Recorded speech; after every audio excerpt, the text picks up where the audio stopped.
Hello and welcome to the C3 Method Patreon weekly Q&A. Our goal is to educate you on everything health and fitness related with a clear, concise, and customized approach. Our goal is to teach you what you need to know in a way that you can use it best. I think I got pretty close on the intro. Uh, I've been trying to do this more where I can look at the camera instead of looking down at my notes, because that's a heck of an intro, is having somebody not even looking at you. So I think I got it close enough. We'll go with it. Our goal in this video is to do the weekly Q&A for the week of May 5th. We have some good questions. I believe we have 4 nutrition, 4 training, and then a good business question. So we'll get into that. Now, before we do, I just want to remind people that if they are not signed up for the Patreon service, it could be a very useful service for you. It has this weekly Q&A where you can submit questions and get them answered. And then I also do answer people's questions directly in the email feature on Patreon. So you will get a specific answer to you along with the weekly Q&A video answer. And then also with that service, we have a video on how to set up your own nutrition program. So you can actually set up your own nutrition program for fat loss, for performance, for muscle gain, for strength, whatever it might be. We have the starting steps there. And then you can use the weekly Q&A to ask refining questions. And we also have training programs. We have training programs that are created for you every single month. And then we have various topics based on member suggestions. So a lot of content, Q&A, the nutrition, education, and then weekly programs. So that's the idea of the service, is you get very good information, as personalized as I can make it, in a group service. And then we also have our one-on-one services that I do, which you can learn more about on our website, which is c3method.com. And the 3 is spelled out T-H-R-E-E, so C-T-H-R-E-E method.com. Okay, let's get into this week's questions. So the first question we have is carb loading for a one-day endurance event. And this is going to be specific for, I have a couple clients going through this right now. One is getting ready for an Ironman. The other is getting ready to do Murph coming up in their CrossFit routine. And then we have a couple other people doing a couple other things, like half marathons and some other odds and ends. So I wanted to review this because a couple of them have mentioned that if they want to be nutritionally prepared for an endurance event, they've heard that they have to carb load for the week leading into the event. And that is not true. So I want to address that right away and cover this so that way we don't overeat leading into that week, which can actually harm our performance. When we think about carb loading, the idea of carb loading is that we want to go into the event with our muscles full of available energy. Our body is ready, fueled, it's good to go. I wouldn't want to start a road trip in my car with a half full tank of gas. So we don't want to start an endurance event with a half full, quote unquote, tank of gas. We want to make sure that our muscles are fully fueled. And how can we do that? Essentially, when we eat carbohydrates, our body combines that with water and sodium, and it stores the carbohydrates. Once they're broken down, they are broken down into glucose. So like a singular molecule of carbohydrates you can refer to as glucose. It takes the glucose, sodium, and water, and it puts that in our muscle, and that is called glycogen. So that is gasoline in the tank of our muscles, is glycogen is the fuel source that's stored in our muscles. Now, the idea of carb loading is if I eat more carbs, I can form more glycogen. There's a couple components. That's going to be limited on an individual basis by the amount of muscle tissue a person has, and then also how much sodium and fluid they consume. If they eat a lot of carbs but they don't really drink a lot of fluid, they can't form the glycogen. If they eat a lot of carbs, they drink a lot of fluid, but they don't have a lot of sodium in their foods, or they don't supplement with sodium, they can't form the glycogen. So you have to have an appropriate balance of each of those elements. And then also, our body uses available glycogen 24/7. At all times, the body is looking to say, like, oh, wow, is there any fuel available in the muscle? Let me just use that. The processes our body has to go through to create fuel, if there isn't sufficient fuel in the muscle, is very strenuous. It takes a lot of calories, takes a lot of effort.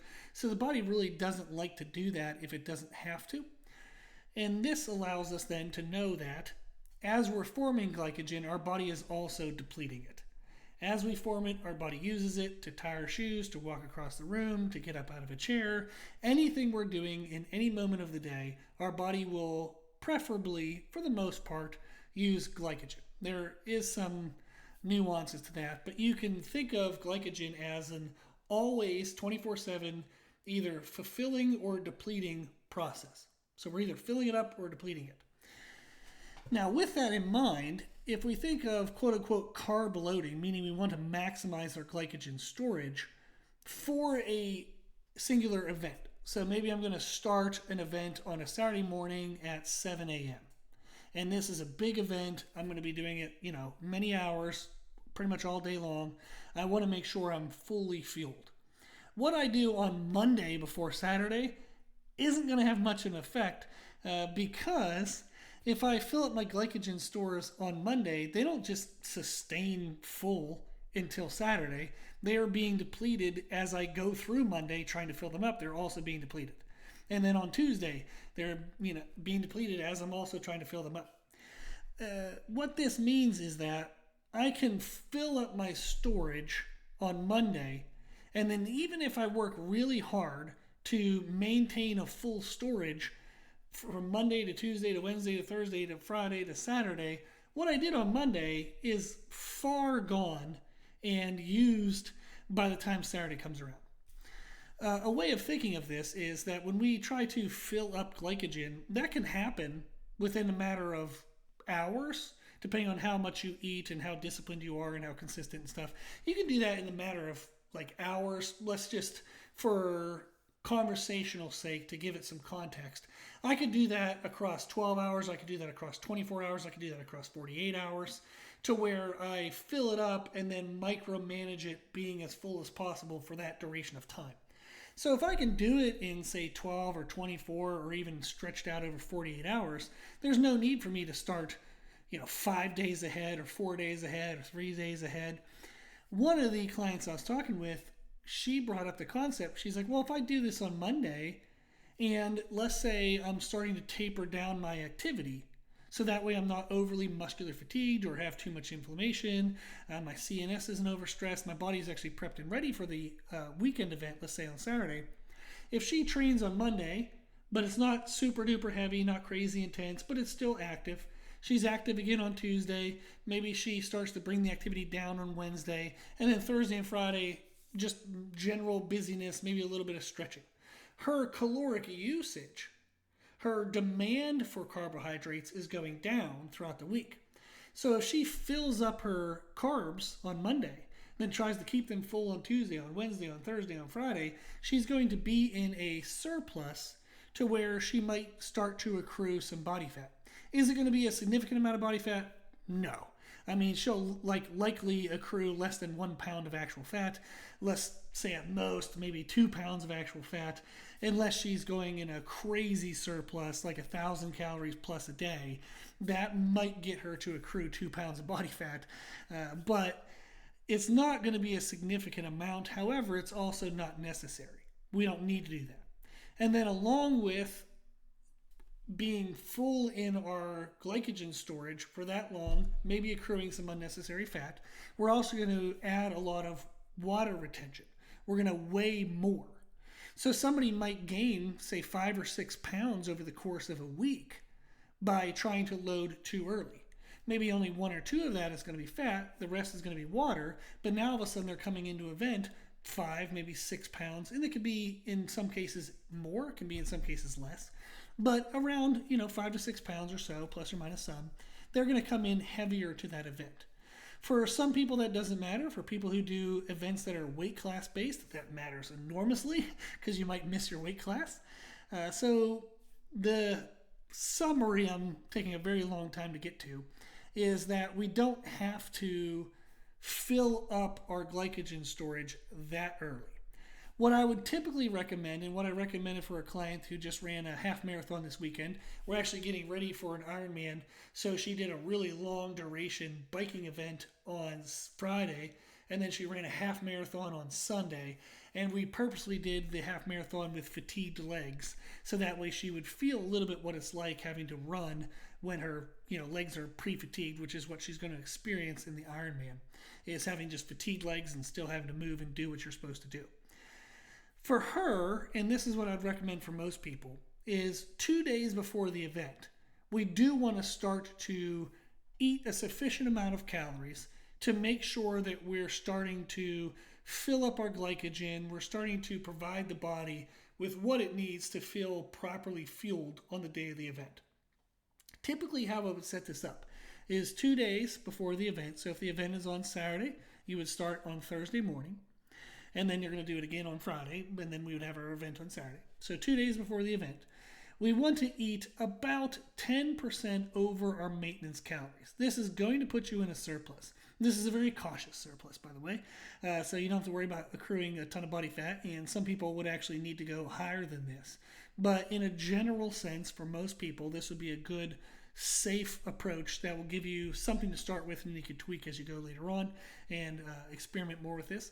But eat in a 10% surplus above maintenance. So you can find out your maintenance calories by typing in bmrcalculator.net into Google.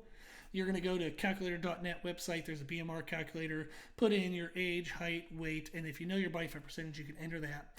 It's going to give you an idea of, it'll tell you what your BMR is, which is still an estimate, but I've done exercise physiology labs at the university level, taught it for over 7 years, and these calculations are close, as good as you're going to get with a calorimeter and all the other tests.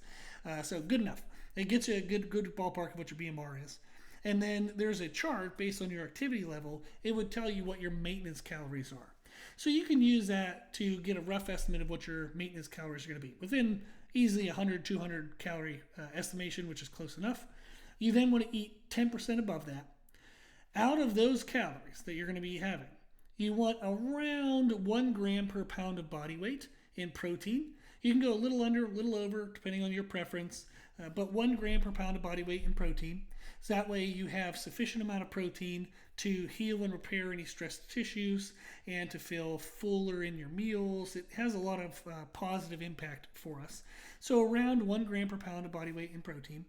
Your fats, there's an estimation of what a healthy minimum amount of fat intake is for general health. If we're doing it for 2 days, it really doesn't matter. But if you want to be careful, around 30 to 50 grams of fat intake is plenty enough to qualify as taking care of the essential needs for fats. Out of those, you probably want to lean more into unsaturated fats than saturated fats. And you can look a little bit into that. So unsaturated fats are going to be more so like plant-based fats. And then saturated fats are more animal-based fats. So if you're looking at a perfect ratio, roughly 2/3 is going to be unsaturated, 1/3 is saturated. Again, do these details matter? Not really. But if you want them, there they are. And then the remainder of the calories should come from predominantly carbohydrates. And that's going to start to really boost your carbohydrate intake, probably from what you've been doing. And that'll ensure that you're eating enough carbs that your body starts to fill out. Now, is this setup is absolutely perfect for absolutely everybody listening to this? No. But if somebody's been eating around maintenance calories or possibly under eating, this is a great setup. If somebody's been eating in a surplus and they've been gaining weight leading into the event, then this is actually probably less than what you've been eating, but that might not be a bad thing because you don't want to be overeating going into the event. You just want to eat what's optimal. If you overeat, then you're accruing a bunch of unnecessary weight. You're accruing a bunch of unnecessary digestive stress, and maybe you come in feeling bloated and heavy and maybe have some bathroom issues. So this isn't a bad way to start for everybody. So that's why I want to throw it out there. So that would be what we would do 2 days out, is 10% above your maintenance calories, 1 gram per pound of body weight in protein, 30 to 50 grams coming from fats, mostly unsaturated, and then the rest of it coming from carbohydrates. Then we also want to make sure we fully hydrate. You should be having or aiming for around 1 to 1.5 ounces of fluid per pound of body weight. The fluid can be anything you want: coffee, water, other drinks, whatever you want. As long as if you have any calories in your drinks, you equate those and account for those in your daily calorie intake. But you want to make sure you're fully hydrated. Again, that's because our body needs the carbs, which will break down into glucose, along with water to form the glycogen. It's also going to need sodium, but if you're consuming 10% above your maintenance in calories, you're probably getting enough sodium from your foods. If you're a little worried, you can salt some meals. You can take some sodium-based supplements, endurance-based supplements if you want. Probably don't really need that. If you're worried at all, just salt your meals a little bit, and you'll be fine. So that'll take care of the glucose, sodium, and water that we would need. And then the day before the event, we follow the same parameters, but there's freedom to adjust that based on your digestive stress. So if you ate the way I just recommended the 2 days before, and you get to the end of the day and you're like, wow, this feels great, I feel good energy, but I'm actually really still hungry, maybe I could eat more. Go for it. Give it a try. If you get to the end of the day and you're like, oh my gosh, I'm stuffed, I feel bloated, I feel gross, then I would look at what I was eating, maybe try to bring fiber content down. And that's going to sound weird, but sometimes when people have too much fiber, especially if you're all of a sudden eating a lot of carbs, you might be fearful of the quality of the carbs. So you eat a lot of fruits and vegetables, you eat a lot of fiber out of nowhere. That can cause a lot of gut distress. So be mindful of your fiber. There is recommendations of how much fiber a person should have per day, but it really would actually depend on how much fiber you have leading into eating this way. So if you normally only have 20 to 25 grams of fiber a day, and now all of a sudden you're having 50, I would bring the fiber down a little bit on that second day just to address that gut distress. However, if you don't really have any fiber ever and you're kind of backed up, you feel like, oh my gosh, I need to go to the bathroom, then taking a fiber supplement actually helps because it can actually help push things through the intestine and get you to go to the bathroom. So for some people, they might need to bring fiber down in order to get rid of gas and bloating, maybe diarrhea. Others, maybe they have to bring the fiber up to make sure they at least get to go to the bathroom before they pile in 2 days worth of food and then go do an endurance event. But with that much hydration, with drinking about 1 to 1.5 ounces of fluid, your bowel movements are probably going to be okay, especially considering the volume of food you're eating as well. But that is something to be aware of, is manipulating the fiber intake to account for what you need to adjust in your digestive system. There you go. So that is an approach that can work very well and is relatively simple. Is to eat 10% above your maintenance calories, 1 gram per pound of body weight in protein, around 30 to 50 grams of fat in a day, and then the rest of it being carbohydrates. Start that at 2 days out, and then do it again the day before, but adjust a little bit based on digestive stress. And then make sure your hydration is around 1 to 1.5 ounces per pound of body weight. Boom. Okay. I think we got that pretty good. If anybody has any follow-up questions, always let me know. You can let me know on the Patreon app.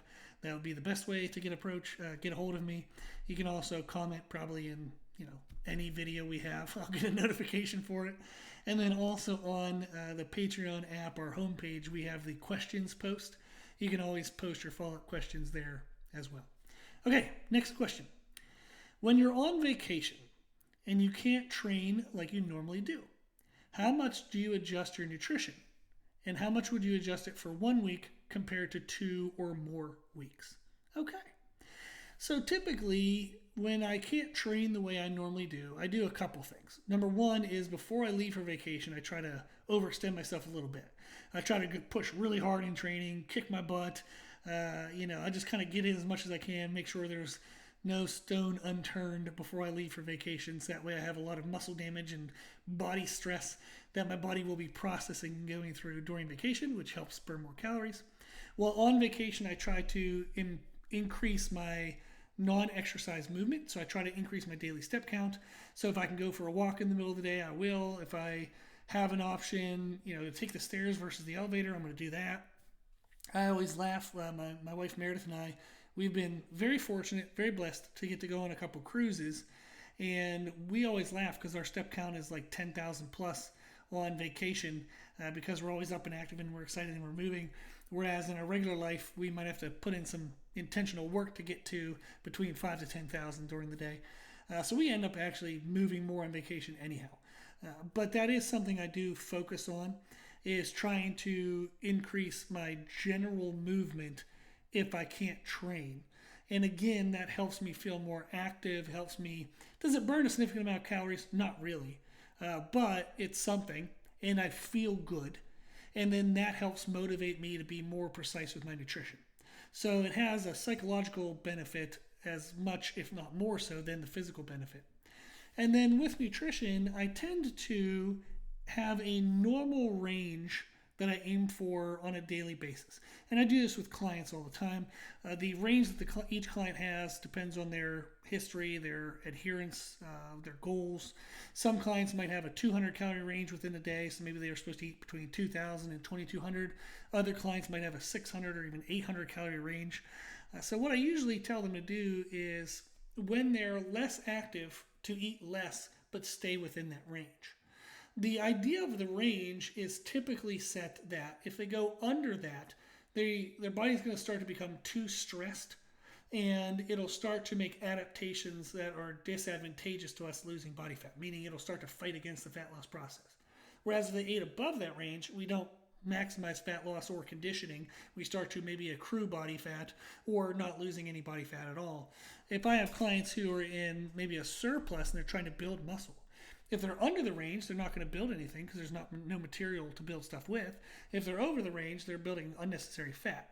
So whether you're in a deficit diet, a maintenance diet for performance, or a surplus diet, generally we're going to have that range. And I would aim to eat lower in the range if I'm not weight training or doing the intensity of training that I normally would. Do we need to go under that range? I would argue no. The only time I would consider that is if it was an extended period of time. So if it was 2 weeks, 3 weeks, or 4 weeks, and all of a sudden I haven't been weight training at all, then yeah, I would probably start to bring that down a little bit. How much? Not more than 5 or 10%. So if my range currently is 2,000 to 2,200, and I'm going into week 2 of not training at all, I might pull an extra 5% off of that 2,000, which would be 100 calories. So I might drop down to 1,900. Just to be a little safe if I'm worried about accrued body fat. So those would be some adjustments I would think of. Is if it's a week or less, I don't do much. I'm just going to stay in my normal range, maybe a little low end, try to be as active as I can. If it's extending beyond a week, then yeah, maybe I'll pull an extra 5% out of that bottom of the range, eat down there, and then just see how I feel. If I start to feel overly fatigued or moody or grumpy or just feel like crap, I'll eat a little bit extra one day and then bring it back down again. But that is typically the adjustments that I would look for and the adjustments that I would recommend with my one-on-one clients. Next question. Recently, you did a pros and cons of low-carb diets. I wondered if you could do a pros and cons for fasting. I hear about its benefits for fat loss and even for quote-unquote cleaning out unhealthy cells like cancer prevention. Is there any truth to that? That's what I meant. Is there any truth to that? Cancer prevention, I have not heard of fasting as like a recommended method for preventing cancer. I have read the research and watched some podcasts, like some lengthy fancy pants podcasts about autophagy and the effects of fasting on different timelines. And it is true that the body does a cleansing process to where if there's damaged cells and or just kind of broken down, cluttered mess in the body in a fasting state will go through and pick off those little extra pieces and parts and try to break that down and see if there's any energy available in there. So it does, quote unquote, clean house a little bit. But is it going to get rid of like active cancer? No. I don't believe that's what they're saying. I don't believe that's the recommendation. Does it have maybe some potential to slowing down active cancer? I don't know. Maybe. I still have yet to hear someone say fasting is a cure for cancer. Is it a possible thing that people are looking more and more into? Probably, and absolutely that is what I'm hearing. But I don't think of it as something where if I do a regular type of fasting on a regular basis, I'm going to prevent cancer from happening later in life. I don't see it being that extreme. Well, is it a contributing factor to some degree? Maybe, sort of. I think the jury's still out on that. But that is with the cancer and kind of cleaning house effect. And then with fat loss, it is a method to reduce caloric intake. So if I don't eat, I'm definitely going to be eating less than I normally eat. So fasting can help reduce calorie intake, which can lead to fat loss. But it's not the only method in any way whatsoever, ever. That's why there's 1,000 diets. That's why there's all those low carb diets that I referenced. I think it was in last week's video. We talked about paleo, carnivore, and one other one, which I can't remember. But they were low carb style diets. And then there's a million other diets. There's high carb, low fat diets. There's everything under the sun. You think about intermittent fasting, which would fall under fasting variations. There's different time frames. Some people don't eat until 2 in the afternoon, but then they only eat until 6 p.m. And then other people, they'll only eat in the morning, but they don't eat in the afternoon, and blah, blah, blah, blah, blah. There's a million ways of doing it. When we're looking at fat loss, we're simply trying to create a reduction in caloric intake sustained over time. You can look at that at a 24-hour basis, a weekly basis, bi-weekly, how many calories you consume per month. You could do it that way if you wanted. I don't hear many people say that, but you could. The impact of fasting, the benefit of fasting, is that it reduces how much you eat. And for some people, it's easier for them to say, I will eat nothing, than I will allow myself to eat this and this. Because all of a sudden it's this plus this, and then maybe a little bit of that and a little bit of that, and they lose a little bit of that control. It's not a lack of self-discipline. It's just a little bit of a loss of control. Is they try to give themselves some guidelines. They have some gray area, and they struggle in the gray. Yeah, so their idea of using fasting is to make it black or white. I'm either going to eat or I'm not going to eat, and that's it. So it can simplify the process. Is it anything special compared to any other diet style? No. It's just another method that's out there in the world. So the pros of it is it makes it black and white. If you give yourself a time window to eat, maybe you're not going to eat. Like I've had a million people set up a million ways of fasting, by the way. So I'll have people eat like Saturday, Sunday. They tend to eat and enjoy life, and then they fast on Monday. Then on Tuesday they go back to like intermittent fasting. So Monday they eat nothing. Tuesday maybe they allow themselves to eat from 2 p.m. to 10 p.m. and they do that Tuesday, Wednesday, Thursday, and then and Friday. And then on Friday evening and then Saturday and Sunday they allow themselves to eat throughout the day as they want. But that's just a method throughout the week to control their calorie intake. You could set that up with any other time windows you want. You could have no time windows and just eat under a certain control of calories per 24 hours. So it really depends. The pros and cons, I don't really know if there's necessarily... The pros could be that it makes it black and white. So that is a pro, is there's no gray area. You don't have to worry about what you, like, could I have this or this, but maybe this or maybe not that. Like one example is peanut butter. If people allow themselves to eat like a nut butter, it has natural sweetness to it. So like 2 tablespoon serving starts to turn into like how much can I fit on the spoon serving. So that's that loss of accuracy and that loss of control. So if somebody struggles with that, a pro of fasting is that it gets rid of that and it just says yes or no. I either eat or I don't eat. The con of fasting is often the misinterpretation of what's happening, in the sense that there is weight loss happening versus fat loss. And what I mean by that is when somebody just doesn't eat, you're now not ingesting the normal weight of food that you would eat. You're also not ingesting carbohydrates, which store water in your muscle cells. So you're now not going to have the weight of normal water retention. So you're not going to have the weight of the food that you would normally eat. You're not going to have the water retention associated with the food that you would normally eat. So you're going to weigh less. So if somebody fasts on a Monday, from Monday morning to Tuesday morning, they might lose 4 pounds. Is that fat? No. Is that water? Yes. So we know that fat loss is equated to caloric reduction. And we know that in general, 3,500 calories represents 1 pound of fat. So if I went from Monday to Tuesday and I normally would eat 3,500 calories in a day and I didn't eat that, could I have lost a pound of fat by Tuesday? Sure, theoretically. If I normally only eat, say, 2,000 calories and I don't eat any on Monday, did I lose a pound of fat by Tuesday? No, because I didn't miss out on 3,500. I only missed out on 2,000. So you can spread that like caloric deficit, the 3,500 deficit, if you want to lose a pound of fat, you can stretch that out across 1 day, 2 days, 3 days, 4 days, however you want, the whole week if you want. But what you typically see when you fast is your weight will drop significantly, often more than a pound in a day. And that is not going to be fat loss. That is the loss of weight of the food that you would normally eat, and then the loss of the water retention associated with that food.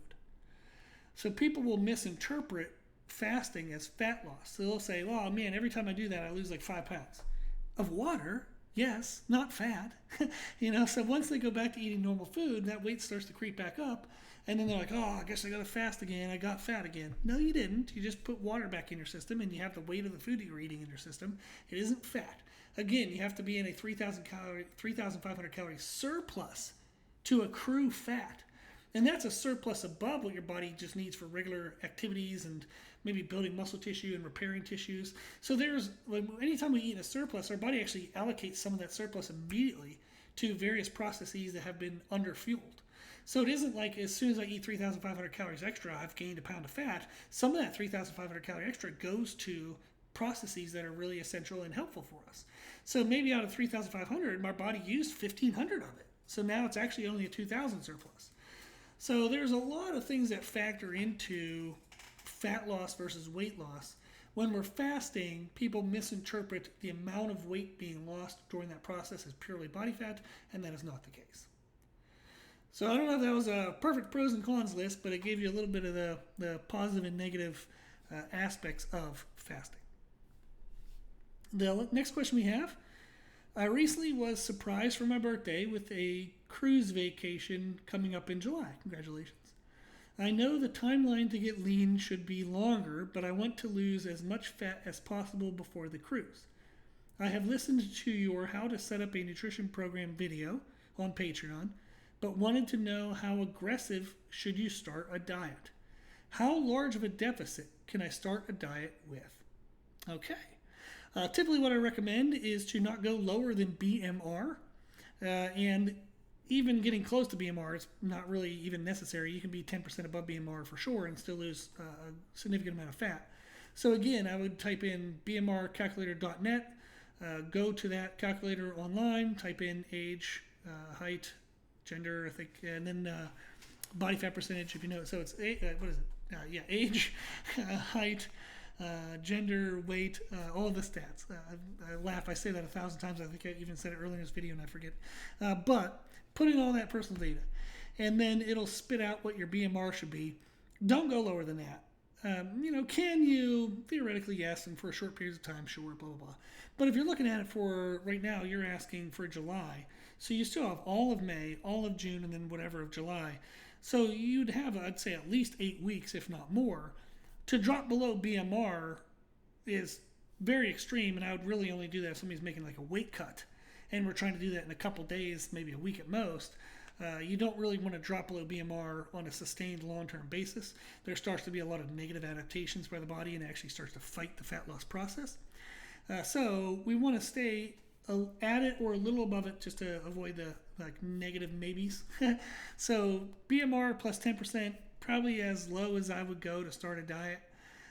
And that's a good general recommendation. Might there be cases where I might adjust that? Sure. But that would be a general recommendation is BMR plus 10%. You can start that aggressive and see how you feel. Give yourself maybe a day or two where you can eat a little above that if your energy is crashed, if your mood is crashed, if your recovery is crashed, if your motivation to do anything is crashed. Eat a little bit above that and then drop back down. So you give yourself like a little bit of a range and just push lower in the range down to BMR plus 10% as often as you can, but eat a little bit more, and that's okay. There you go. Cool. Training.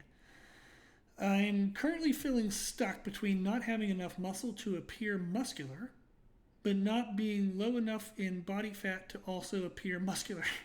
When I diet, I feel too skinny, but when I train for growth, I feel that I do get bigger/thicker. However, I can never see muscle definition. How should I train to address this? Should I do bodybuilding workouts to build muscle, but add cardio to help lose body fat? I'm not sure what the right type of training would be to fix this issue. Okay, so they're too fat to see muscle, and they feel like they don't have enough muscle that when they try to get rid of the fat, they feel skinny. Okay, totally understand. I've spent my whole freaking life there. So I graduated high school. I started like exercising and trying to adjust my nutrition when I was 15. By the time I was 18, I was very skinny fat. I was 165 pounds at 6 foot tall, but no visible muscle everywhere, anywhere. You could grab fat rolls around my waist. I was a very undermuscled, but fat person at 165 pounds at 6 foot tall. So I spent my whole life trying to get rid of fat and build muscle. So I understand the struggle. Typically, what I would recommend in this case is to get fat off and then build muscle. It is faster to take off fat than it is to build muscle. So you're going to see a faster change of your aesthetics that can be motivating and positive if you focus on fat loss first compared to building muscle first. What I would typically recommend is, if we're going to put some numbers in this and put some context to this, is let's say right now you're at 25% body fat. Push to get down to like 20% body fat. And then stay there a little bit, build some muscle, get some, size to you, eat to relax and allow your mind to recover from the dieting. Maybe you go from 20% body fat up to like 22%. Then you can push down again, maybe push all the way down to 15%. And then refeed, recover, maybe up to like 17, 18%. Then push down again to like 10 to 12%. What I would do is I would be pushing and pushing and pushing to try to get my body fat lower, lower, lower. And when I freak out and feel like, oh my God, I'm getting too skinny, hold. Don't immediately reverse course. So if you diet away 20 pounds, don't then regain the 20. So when I'm thinking about body fat percentages, we can also do that in poundage. And again, this is all going to need to be personalized to you, but just to give the context of what's going on, is I might take off 20, allow myself to put 5 back on. Take off 20, allow myself to put 5 back on. If you go through like step processes like that, it allows you to feel as though you're making progress, visible change progress to your physique. But you're not going to freak out that you're losing too much muscle along the way, because you're giving yourself a little bit of time here and there to recover that muscle, so to speak. But at the same time, is you're not just yo-yoing back and forth between two looks, but never actually making progress in either direction. You're never getting leaner than you normally are. You're never getting more muscular than you normally are. You're just kind of stuck in this no man's land. So what I would do is I would focus on pushing fat loss more and really get lean. Get lean, see what muscle you have, and then stay lean when you try to build muscle back up.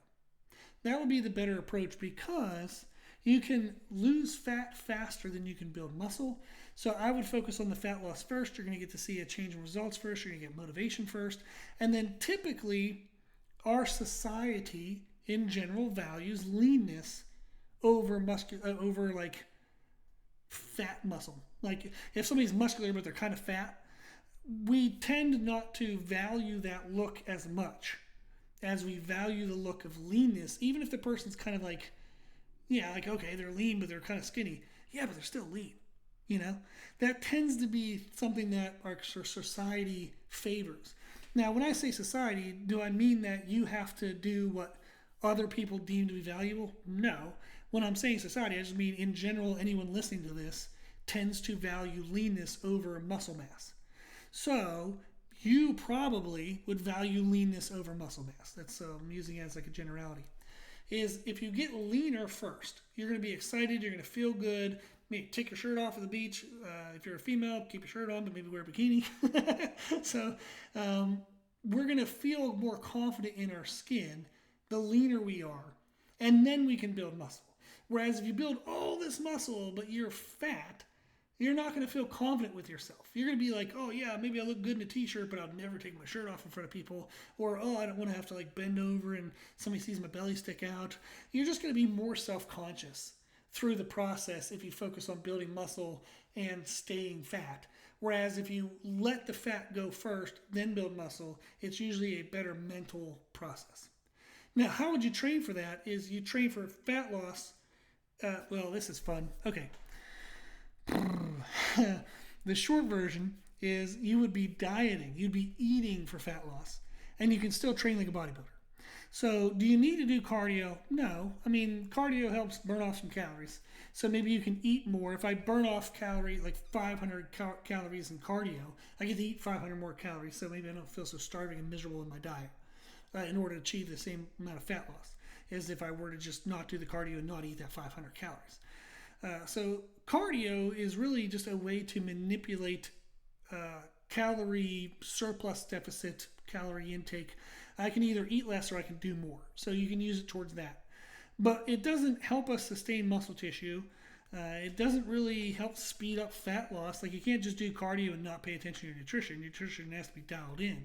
So I would eat for fat loss, but train for muscle growth. Meaning I would train like a bodybuilder, because bodybuilders are the most muscular people on the planet. So if you want a lot of muscle, you train like them. So train like a bodybuilder, but then eat for fat loss. You can do cardio if you want to, as long as it doesn't feel like it gets in the way of muscle building, as long as it doesn't feel like it gets in the way of causing like extreme cravings or too low in calories, and now all of a sudden you freak out and you overeat one day. So cardio is the least useful in those three elements: is nutrition, weight training, and then cardio. So nutrition, I would get that dialed in. Make sure you're in a little bit of a deficit to promote the fat loss. You can watch that video of how to create your own nutrition program.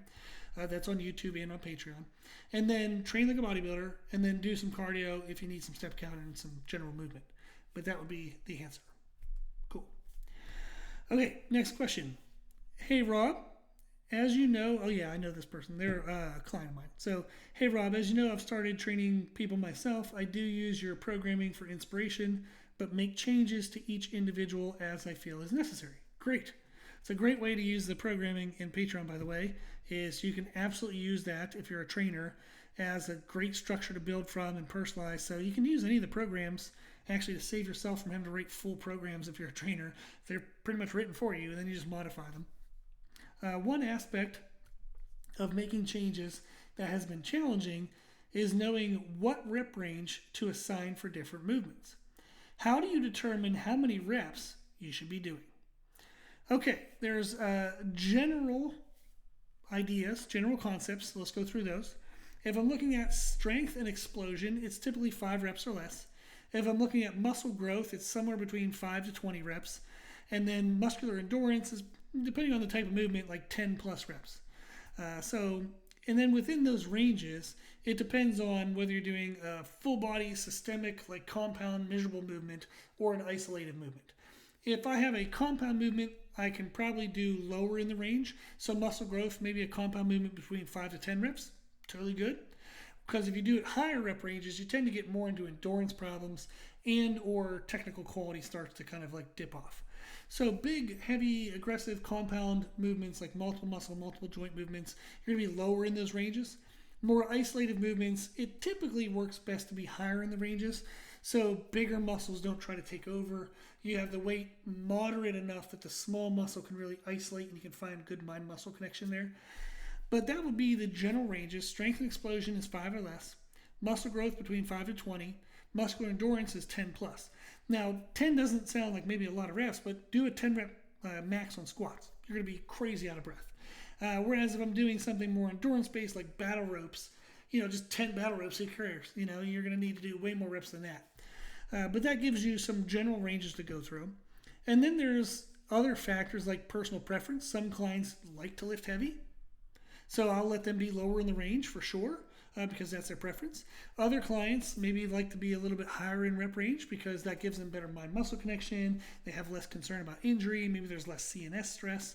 So they like being higher in the range. Great, that's fine with me. Also, equipment considerations. Some clients I work with, they have limitations in how heavy the machines and weights they have available go. So we might have to go higher in the ranges based on the limit of how heavy we can get. And then also... The general approach would be is try it yourself. So try a movement at like 5 reps, try a movement at a 10, try a movement at 20. What feels good to you as a trainer? And then start that with your client, but then also get feedback. Get personal feedback from them, like how do they experience it, how do they feel, and then track the data. Do they grow better from high reps? Do they grow better from lower reps? Do they get stronger from sets of 5 or stronger from singles? So talk to them, ask for their feedback, track the data, And usually if you have an idea of what they're going to feel, so meaning you do it first, that's a good approach as well. And you just kind of build it and go from there. So that's the general approach that I use for rep ranges. And then in all of those recommendations, it is the assumption that you will push the movement right to the edge of failure, right to the edge of technical failure. So if I say 5 to 20, that means somewhere in there you have to be at the edge of technical failure, meaning the body's, if it tries one more rep, it's probably not going to do it very well, and or you're at risk of injury. So you have to push right to that edge, and as long as it's in those ranges, you're going to be getting around that desired outcome. Okay. Next question. How can I optimize my training logbook? I record exercises, sets and reps, and weight. But is there anything else I could be tracking? Yeah, there's definitely some other things. So if we look at exercises, I tend to track in my mind like the technical quality. So maybe I was able to do something, maybe I did 5 reps at 50 pounds last week, and this week I did 5 reps at 55. But I was like, oh, that was kind of squirrely, and I might have really cheated a little bit on that last rep. I'll record that. I'll record that it was a lower quality. So then the next time I come in, I'll try to repeat the 55, but maybe I can get a better technical score. So you can use technique score like 1 to 5. 1 is it was absolute crap. 2 is kind of crappy. 3 is about average. 4, I felt that there was a little bit of an improvement on how I normally do this. 5 is like, man, I freaking aced these. It looks like I could film a tutorial video and send this out to people. So if you have a scale of 1 to 5 and you do like maybe a new weight or a new rep scheme or something, and you're only at like a 2 on a technical scale, then don't worry about pushing reps or weight next week. Just see if you can get to a 3 or a 4 or even a 5 on the technical scale. So that's something you can track as technique quality. And that's something you would track like per exercise. You can also track rest times. So if you normally rest 3 minutes, but now all of a sudden you got down to 2.5 minutes, that's a form of progression. So you can track rest times. And that also helps because if people have inconsistent rest times, so maybe they rest 2 minutes between 2 sets, they start BSing with a friend, and it's a 5-minute rest. That third set, you're going to blow your numbers out of the water. And you're like, oh man, I'm going to be so ready to move up in weight next week. No, you're not. You just took a 5-minute rest rather than a 2-minute rest. That's why we were able to perform better. So if next week you stay with a 2-minute rest, you're going to get destroyed. So tracking rest times is super helpful. Another one I've written down here is progressive stimulus score. You don't have to do this, but I'm just throwing everything out there. When we think about progressive overload as a way to push the body to continue to develop, it's not really overload as much as it's stimulus.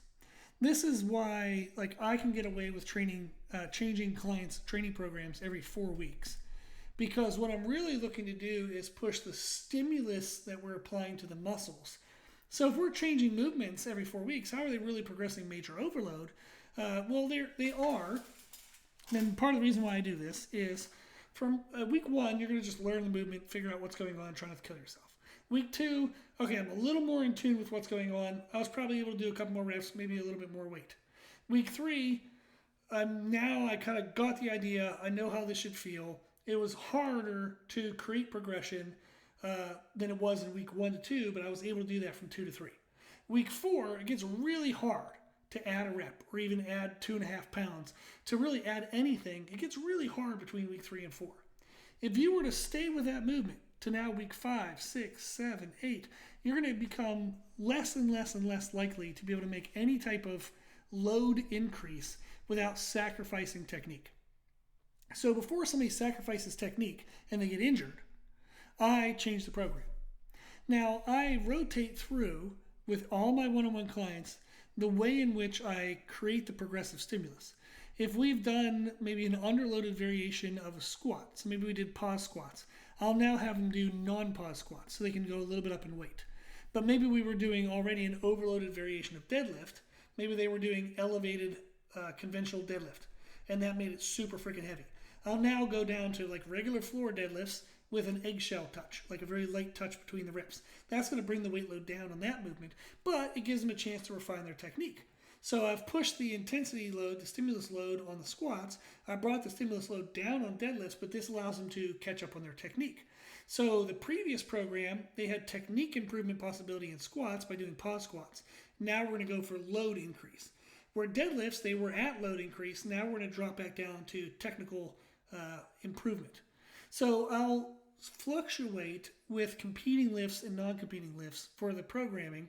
So that way we're always fluctuating between opportunities to improve our technique at lighter weight loads, and then normal weight loads, normal technique, and then overloads in weight where we're just trying to hold on to whatever technique quality they currently have the ability to do. And then I rotate through those waves in their programming. And I'll do that for every client. They often don't know that. But what they're going to notice is different elements of the program feel harder or easier than other elements, but the program never feels easy. So every time they do the workouts, they get new workouts, they're going to be like, oh man, this kicked my butt. Like this was super hard, this was super hard. I did better than this than I thought I would. So there's going to be like that little bit of ebb and flow. But what we're really looking for is progressive stimulus. And that's how I create that within their programming. So you can actually write that in your own programming and say like, okay, do on this movement or this muscle group, do I want to work on improving my technique? I'm going to use an underloaded variation. Am I going to work on just kind of normal stimulus? Then it's a normal loaded variation. If I want to work on just max power, max overload, I'll use an overload variation where I know I'm not going to probably make my technique better, but I feel confident in my technique, so I want to maximize what I can do with my technique. You can create that in your own programming, and that makes it a lot of fun, and that adds the complexity and the progressive stimulus. So that's something you can pay attention to. So you're tracking in your logbook, is this an underload, normal load, or overload? And you can track that. Some other things I have written down is lifestyle factors. You know, how did you feel coming into the training? How was your sleep? How was your food? How was your hydration? How was your stress? So if you come in and you have a rough workout, you're like, oh dude, I had no sleep. I would actually write low sleep on my training logs. That way I know why that workout was super hard. Or maybe I had a killer workout and I was like, dude, I slept great, I ate great, maybe I even had extra calories. So maybe I had a surplus today because I was just so bogged down and tired from the day before. So I decided to eat more and I had a killer workout. Well, write that down, because the next time you do that workout, if you don't have that extra calories, you might not have a killer workout. It might be really freaking hard. So anytime you change lifestyle factors like sleep, food, hydration, stress changes, you want to make note of that in your training. So those are things that you can add to your training log. You can add some of those, any of those, see if you find them helpful, eliminate them, modify them, but that at least gives you some idea of some elements you can play with. Next question. Thoughts on Epsom salt baths and these med studios that do infrared beds and cold plunges in the same room, i.e. HOTWORX, for muscle recovery. Okay, so if we want to improve muscle recovery, sleep, by far the most impactful, without any doubt. Try to improve your sleep quality. Try to get extra sleep if and whenever you can. So that's number one. Number two would be calories. Make sure you're consuming the calories you should be consuming. If you've been pushing really low in your range for multiple days and you're super sore and not having good recovery, go ahead and go up in the range. Let your body catch up in recovery. Protein. Make sure you're eating sufficient amount of protein, and then hydration. If your muscles are dehydrated, they can tend to feel stiff and achy, so make sure you're hydrated. Those are the biggest things. Nothing else that you do will have as much of an impact or even be able to make an impact if those elements aren't in place. So sleep, calories, protein, hydration. Then, if we're looking at ways in which we can help with muscle soreness, muscle fatigue, massages are great. I mean, if you have the chance to get a massage, they are freaking wonderful. They're definitely high on my list. You can also do like saunas, like sitting in a sauna is helpful. We actually have a sauna tent for Meredith at our house. It's like this chair and then this tent that goes around her, and her head sticks out. And she'll sit in that whenever she's feeling maybe a little over fatigued or tired, and we'll watch a movie together while she's sitting in there, and she always feels really good after that. I don't personally think that cold helps with muscle fatigue. There's more and more research that is conflicting as to whether cold plunges are helpful or hurtful for muscle growth and muscle repair. I have never felt that cold was helpful. This is personal, so it's worth nothing, or whatever you think my opinion is worth. But I've done the hyperbolic chamber things, and when I would come out like old injuries, like I tore my meniscus in my knee like 10 plus years ago, all of a sudden my knee hurt for a day. It's just like little aches and pains and things I wouldn't normally have noticed felt worse after cold treatments. And I've done cold plunges, and again, I never really felt better. You feel good for like 5 or 10 minutes afterwards because you're finally out of being freaking freezing cold. I don't think it has much of a carryover past that. So I'm not a big fan of cold style treatments. I don't think that they're that great. I have not had many clients be like over the moon about that. Usually heat treatments tend to be better. And that would be like saunas. You can also do massage guns or massage tools. Like we have the, now I can't even remember the name, Normatec boots, massage boots for the lower body. They're freaking awesome. I love them. But what I think is actually more beneficial is that if I put those boots on and sit down for 20 minutes, it's actually mostly beneficial that I just sat down for 20 minutes. So just taking some extra time to sit and relax and then have like a me time restoration mental effect, I think that's actually more beneficial than the boots themselves. But that's my opinion. I do like them and I do use them usually 2 to 3 times a week. But I feel as though just simply getting myself to stop and slow down is more beneficial than anything. I've gotten massages done and just to lay down for 30 minutes or an hour and maybe fall asleep, that feels better than anything, like probably better than the actual massage. So really just rest, relaxation, allowing your mind to recover, your body to relax. Those things tend to be great. So an Epsom salt bath would probably be great. Put on some light music, just chill and relax. Try to disconnect from the world. It probably will help. So that would be my suggestions, is anything that does muscle relaxation, like massage therapy, heat treatments, and then just taking time to just relax and chill. Give yourself some extra rest time from your normal busy life, and that can help a lot. Okay, then we have one business question for this week. Ideas for income outside of in-person training. I'm currently maxed out in hours I can do to sustain a positive work-life balance, but I want to continue to grow my income. How have you adjusted for this in your career? What do you recommend to the trainers that you coach? Nutrition coaching, by far, if you don't do that, I would highly recommend that. And again, in that video we have on how to set up your own nutrition program, it's structured in the way that it teaches you how to do it for other people as well. So nutrition coaching is great because if you train people in person, you probably likely talk about nutrition. But if you don't set forth a standardized program for it, you don't have a standardized way of doing feedback and adjustments, I would standardize that and make that a service. So that way you can work with people, even if they don't want to be in the gym, even if they train only at home, you can at least do nutrition coaching. So I would add nutrition coaching for sure. Everyone needs help with nutrition, whether they know it or not. Then what I would also look to do is do online coaching. This is actually how I built my business to being like pretty much, it's 100% online right now, virtual coaching. I do some in-person coaching from time to time in certain cases. So I would say 99%, there you go, is virtual coaching. I started doing it that way because friends of clients I had in person needed help, and my client was getting really good results. They were telling their friend, and their friend's like, man, how can I find a trainer like that where I live? So then it was actually the first ever online client for me was out in California. I live near Charlotte, North Carolina. And I remember just like we were reaching out, I was sending them programs, we were typing emails back and forth, and then I started logging into their nutrition app to give them feedback, and it kind of developed from there. Is if you have clients who have friends and people who train and they struggle to get the same results as your clients, then offer to help those people virtually. You can do Zoom consultations. There's another service I use called Riverside, which you can record everything and do different editing specialties with. So you've seen that in some of our guest podcasts. But you can use a virtual meeting consultation aspect and do that at whatever frequency you feel comfortable with.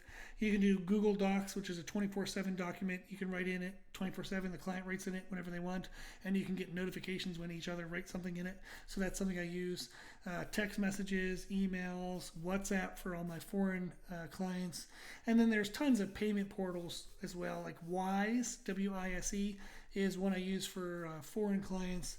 I don't use PayPal as much because they take a larger percentage, but there's Venmo, there's Zelle, There's probably 40 gajillion other ones I don't even know. But nutrition coaching and online coaching are definitely two things you can do. And then if you own your own studio, one thing you can do is bring in another trainer. So offload some of your newer clients, give that to a new trainer, then let them build out their portfolio, and then you do the same, and that continues to build out business, and you earn a little bit of money from that trainer that you brought in. You can then break that down however you want. You can ask me follow-up questions if you have questions about that. You can also do in-house supplements. So get some supplements that you believe in. You can get an affiliate deal, like reach out to a supplement company. Like I have an affiliate deal with NutriCost, to where we can get a 10% discount and then 10% commission on anything that we sell.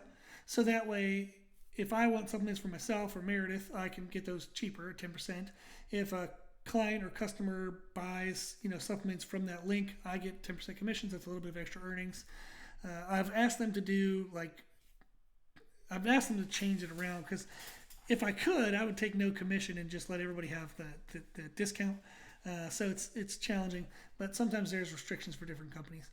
But that is an option, is to sell some supplements, do a very small markup, but it's at least something.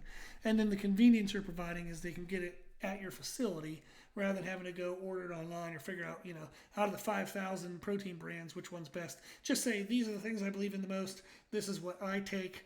If you would like it, here it is. It's the normal cost plus 5%. Maybe you can make a little bit like that. Or if you can get it at a wholesale reduction, you can go in together with another couple gyms. So maybe you partner together with 3 or 4 other gyms, create a wholesale account, and then all of you can pull from that account at a huge reduction, and then you would charge that reduction. So if you can get it at 25% lower than normal cost, you would then charge normal cost, and you get to have that 25% as your earnings.